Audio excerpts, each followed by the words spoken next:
Honor, he helped me post flyers of my baby in his neighborhood, on the corner of his house, the street that he lives. He told me, along with his mother, I would not lie to you. I know this has got to be really fearful for you. But I'm telling you, I have not seen her. I have not been around her. His mother said, my baby wouldn't lie to me. And so now everybody is suffering. And I wish I could take it back. I would have called the ambulance, called her mom, because her mom's so sweet. Her mom is so sweet. And I just knew.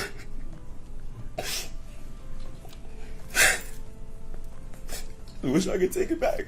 This is the heartbreaking story of how a 17-year-old girl lost her life at the hands of her own cousin. Zion Foster was a talented and fun-loving girl who was killed by her cousin, Jalen Brazier, a 23-year-old young man who claimed that they smoked too much pot, and Zion died as a result of that.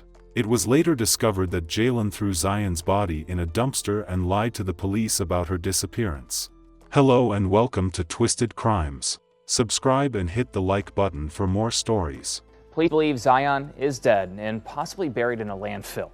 Zion has been missing since she left her home in East Point in January and never returned. Police believe Zion's cousin, Jalen Brazier, is responsible for her death. Zion Foster was born on July 15, 2004, in East Point, Michigan. She was the eldest of 6 children and had a close bond with them. They lived with their mother, Sierra Milton, who worked as a nurse at a local hospital. Zion's father, Michael Foster, was not very involved in her life and had a strained relationship with Sierra. Zion attended East Detroit High School, where she was a senior and an honor roll student. She had a 3.8 GPA and was planning to graduate in June 2022. She had already received several college acceptance letters and scholarships from prestigious universities. She wanted to pursue a career in music and entertainment. Zion was also involved in various extracurricular activities, such as art, music, and sports. She could draw, sing, play instruments, and cheerlead. She was a member of the school's art club, choir, band, and cheerleading squad. She also performed at various events and competitions, both solo and with her friends. She had a passion for music and singing and dreamed of becoming a famous singer one day. Zion was described by her family and friends as a very spiritual person who always wanted to be happy. She was a devout Christian who attended church regularly and prayed every day.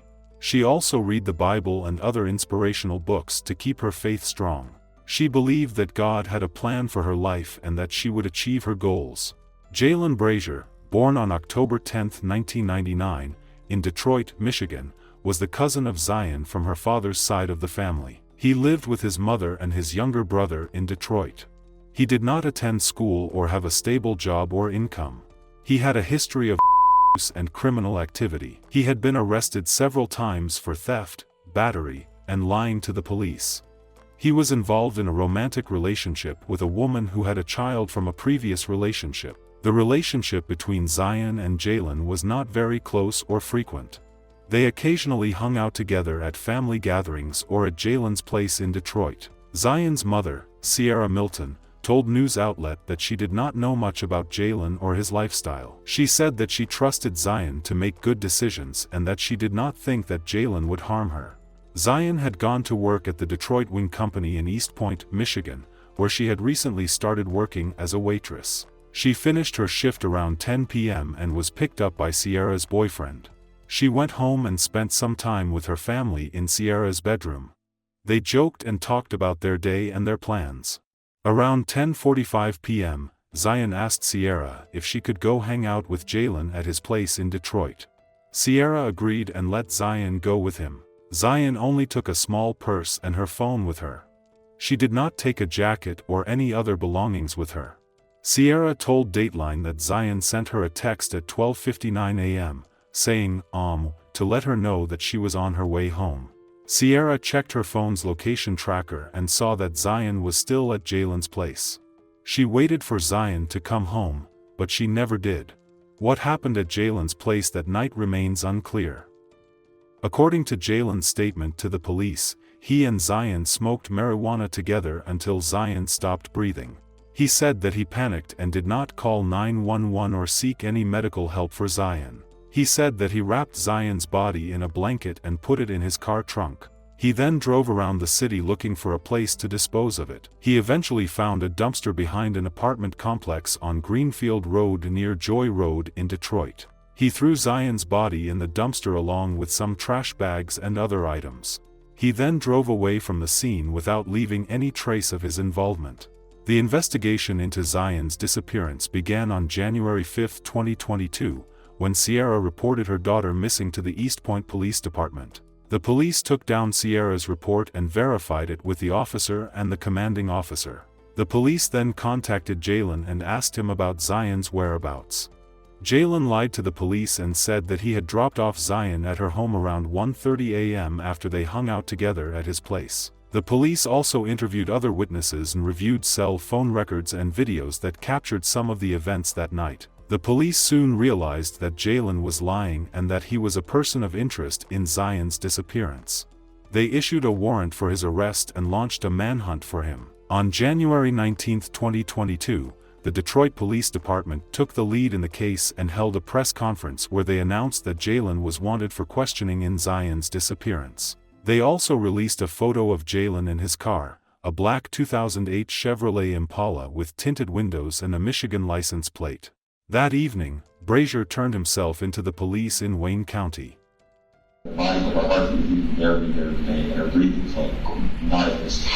This is never-before-seen video of Detroit police interrogating Jalen Brazier about what happened to his cousin, 17-year-old East Point teen Zion Foster. She went missing January 6 of 2022. Brazier is a 24-year-old father of two. He says he put his boys to bed that night of January 6 and began smoking marijuana with Zion in his home. Brazier revealed that Zion's breathing became so shallow, he did not call 911.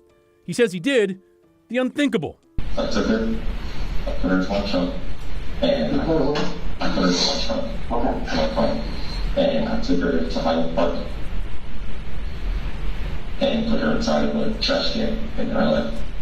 Why didn't you call for an ambulance for Zion?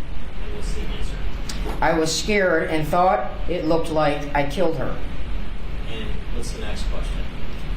How do you know if Zion was dead before you put her in the trunk? And what's the answer? She was not moving. I put my hand under her nose and she had no breath. I put my hand on her neck and she had no pulse. He was arrested and booked into the Muskogee County Jail. He faced serious charges for his actions. He was charged with 1 count of lying to a peace officer in a violent crime investigation and 1 count of lying to a peace officer. These are felony offenses that carry severe penalties in Michigan. Police believe Zion is dead and possibly buried in a landfill. Zion has been missing since she left her home in East Point in January and never returned. Police believe Zion's cousin, Jalen Brazier, is responsible for her death. His confession led investigators to a landfill in Lenox Township in Macomb County, where a dig is expected to begin to search for his remains. We do have team coverage tonight, starting with 7 Action News reporter Jim Kirstner with the new revelations in the investigation and what Zion Foster's family is saying. Jim.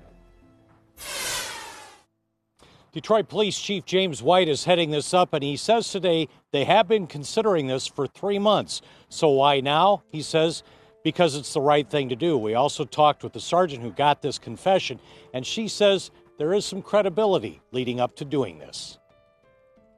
Jalen Brazier's been convicted of lying to police and is doing 2 to 4 years in prison.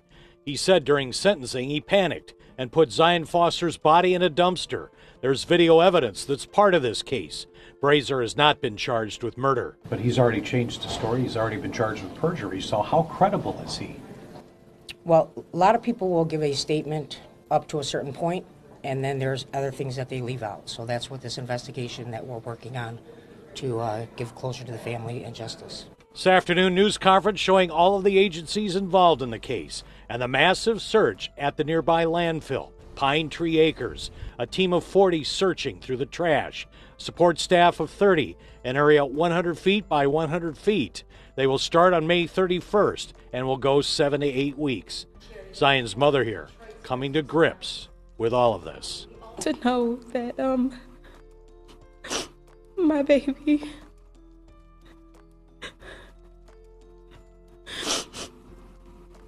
has to be recovered from trash, you know.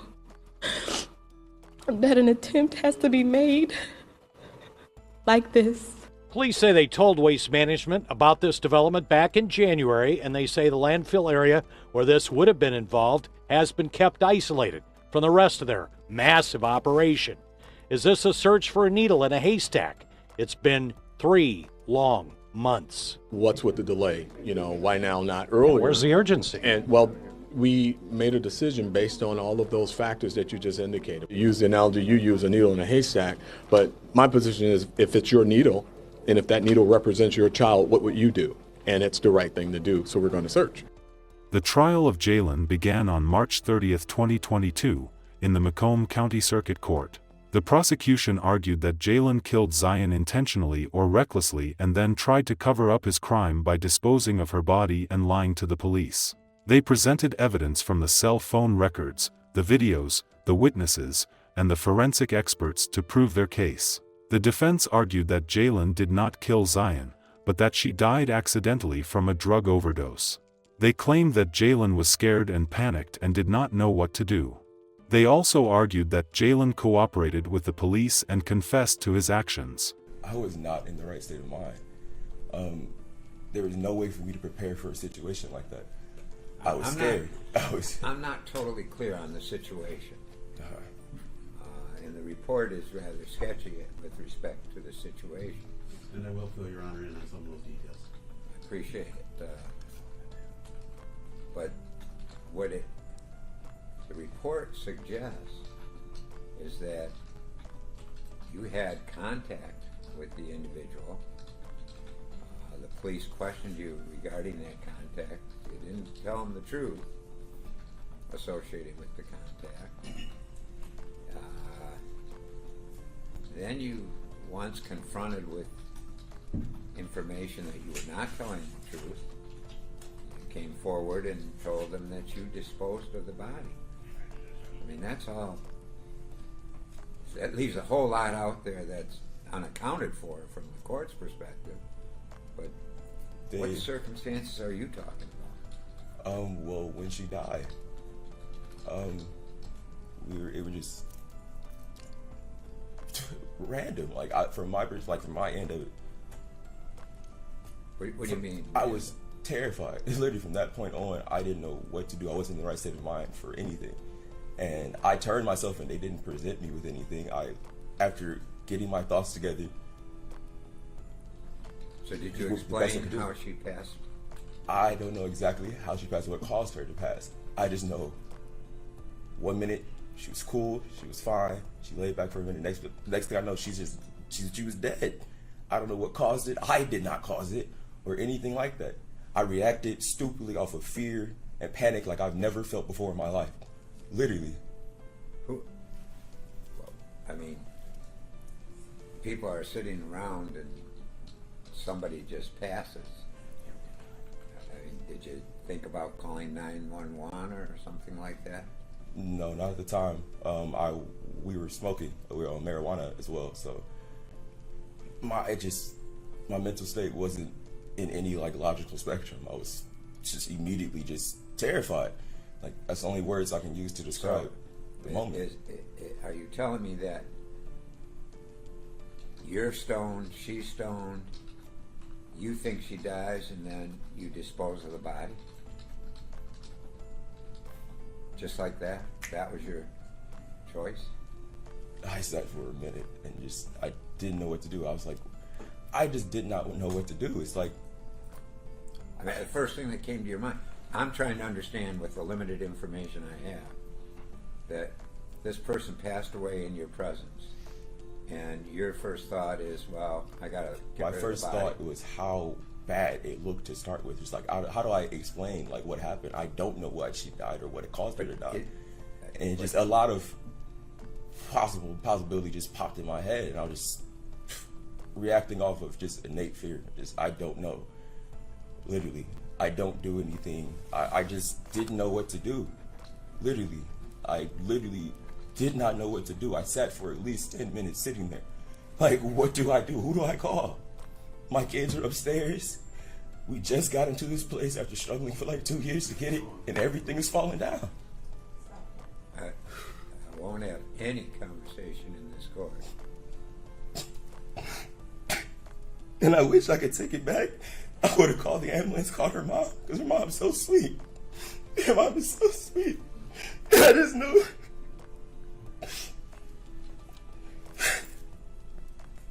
I wish I could take it back. Nobody been in the situation. At the very least, they'd be able to be like, okay, this happened, confirm this. And everybody has some sort of peace right now, you know? But I just didn't know what to do. It's not something, you know, like I said, in life, you try to mentally prep for a lot of situations. But when one that you just would never have even thought to happen just happens, and you're like, wow, immediately the first thing comes to your mind is everything about to lose, how it's about to affect your kids, your life in general. And then after that, how it's flipped when whoever, it's like play telephone and change many times.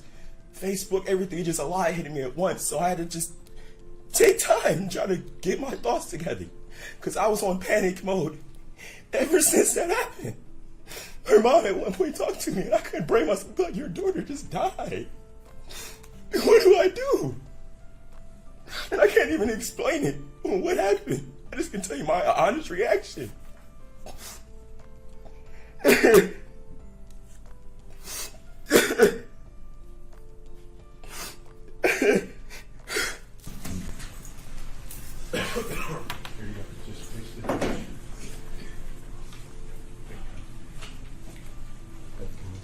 Yes.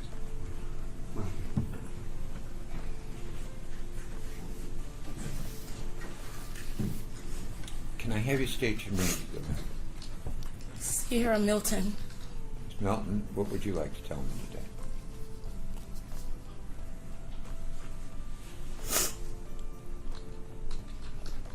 Zion.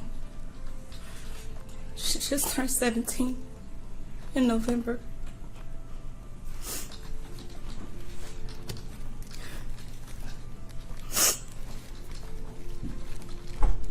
She shares her location with me everywhere she goes. She asks if she can go wherever I would allow her to go. There are yeses and there are nos, because as a parent, you want to protect your babies. I have 6 kids. Zion is my oldest. All of my children look up to her. We were supposed to be planning her prom, her dress and colors.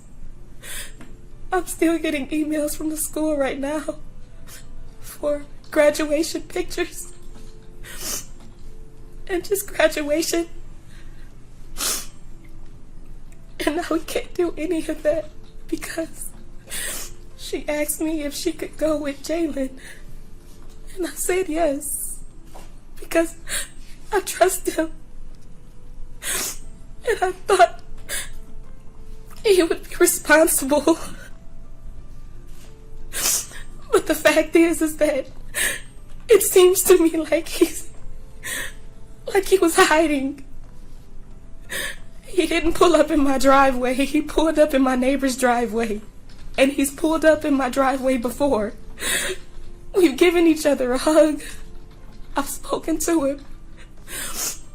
He came that night and he picked my baby up by pulling into my neighbor's driveway and then parking in the front of my other neighbor's driveway. He called me. I didn't call him. He called me on the 5th when my baby didn't come home. He called me to say, I don't know why Zion would lie and put me into this. I haven't seen her in years. I haven't seen her in months. And I'm like, what? It wasn't too long ago that I saw you. And even knowing that my baby has been in contact with him. I kept going to his house. I just wanted him to tell me the truth. I stayed up for nights, for days, panicking and being so fearful. God, please don't let my baby be dead. Please, God, don't let my baby be just thrown away like she's nothing. These are the things that I prayed. I was fasting, my children not getting sleep, not eating, can't go to work. I'm a single parent. Everything that I do is for my children. Every ounce of money and time or whatever and energy is for them. It's to make sure that they're good. It's to make sure that they're surrounded by people that love them and protect them. And so yes, Zion, you can go with your cousin who you have in your phone as Favo because he's your favorite on that side of the family. And to say, you panicked. Then why didn't you think about my baby? What if you were so high you didn't know she was alive? And you just threw her in a dumpster in the cold without a coat? And if that's the case, that means that my baby was crushed in the process of how trash is taken and picked up and placed in a landfill where she will never be found. I will never know. I will never know. I won't get to see my baby again. And as far as the many times that I went to his house during the search, Your Honor, he helped me post flyers of my baby in his neighborhood, on the corner of his house, the street that he lives. He told me, along with his mother, I would not lie to you. I know this has got to be really fearful for you. But I'm telling you, I have not seen her. I have not been around her. His mother said, my baby wouldn't lie to me. And so now everybody is suffering. My children are suffering. And they have to grow up knowing that their cousin did something this awful, and that their big sister isn't there anymore. And we have so many events and so many life changes that are happening now. My son came to his house and he didn't recognize him, but my son was so angry and he just knocked at the door and was like, is Zion here? Is Zion here? You could have came and said something. You could have called 911. You could have called your mom. You could have called relatives that are all around. Somebody could have helped. Somebody could have known something. But it seems like more than just a panic. It seems like you did something or you gave something. Because why, if you love her, if she says that she loves you, and she always does, and you say that you love her, then why? How is it that someone that can love someone could just dispose of them in trash like she's nothing? And then come with me and post flyers and reach out to me and tell me, I don't know. I know you're looking for Zion, but I don't know. I haven't seen her. I haven't spoke to her, and I don't know why she would use me. Why lie?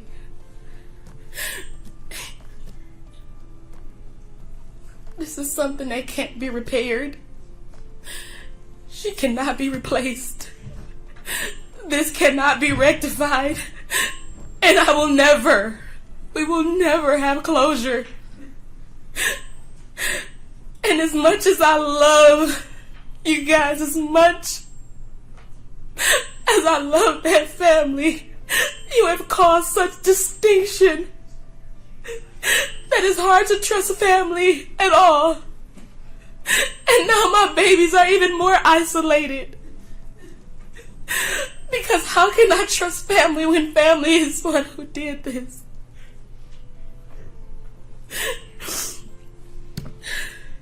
I will never forgive you, Jalen. And it may not matter, but I hope that your children grow up without you so that they can be better. Thank you. Jalen was sentenced on March 30, 2022, to 23 months to 4 years in prison for lying to a peace officer amid a violent crime investigation. He was not charged with murder since the body of Zion was never found. The judge who presided over the case, Edward Servito, expressed his dismay over the senseless death of Zion Foster. I don't know, maybe preventing certainly further pain and suffering from the family requires punishment. Probation, you've recommended that he be afforded probation. That's not appropriate here. He's going to prison today. And the prison sentence here hardly reflects the injury that you've accomplished. The guidelines are appropriate, however, under these circumstances, and the court will stay within the guidelines. And I am only considering the facts that are known and presented to this court and are not in dispute.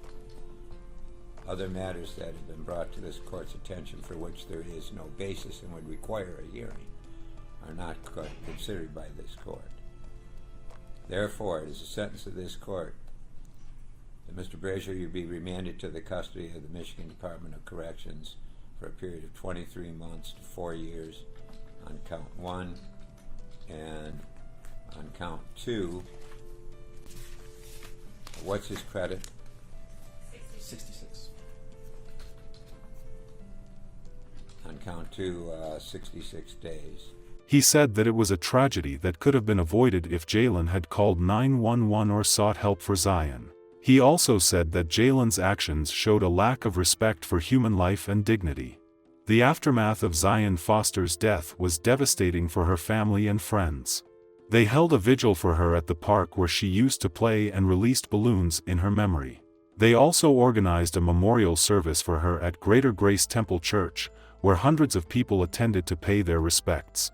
They remembered her as a loving daughter, sister, friend, and student who had a bright future ahead of her. Shockingly, he was paroled on January 17, 2023, after spending less than a year in prison. But after an exhaustive investigation over a year and a half was conducted by the Detroit Police Department assisted by local, state, and federal agencies, Jalen was later charged with second-degree murder in Zion Foster's death. He has been held since without bond while awaiting his new trial. According to FBI Special Agent George Reenerth, Brazier at 2:35 p.m. January 6 searched on Google, "Are trash trucks also compactors?" and 1 minute later searched, "What is the force of a garbage truck compactor?" Both searches were performed less than 25 minutes after he returned from a second visit to the trash bin area. Our deepest condolences to the family of Zion Foster. May her soul continue to rest in peace.